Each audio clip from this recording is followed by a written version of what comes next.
Mungu atulinde na atuongeze. Asante sana. Thank you.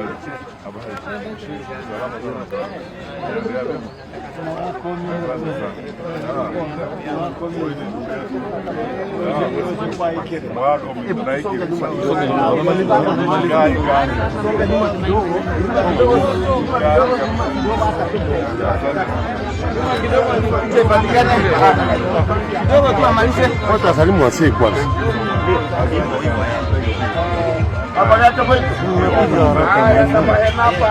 Karibu kusikia nyumbani.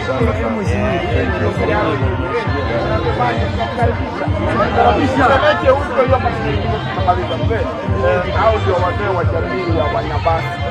Ukiwa hapa huko Nyabasi, sasa wao ndio wazee wenye wanatusimamia, ndio wanatuambia vile kura inaenda, ndio wanatuguide hao wenye unaona. Sasa walisema wakukaribishe na sasa wakupeleke sasa kwa watu sawa sawa. Sasa peleka mzee kwa watu. Nani anatangulia alafu ndio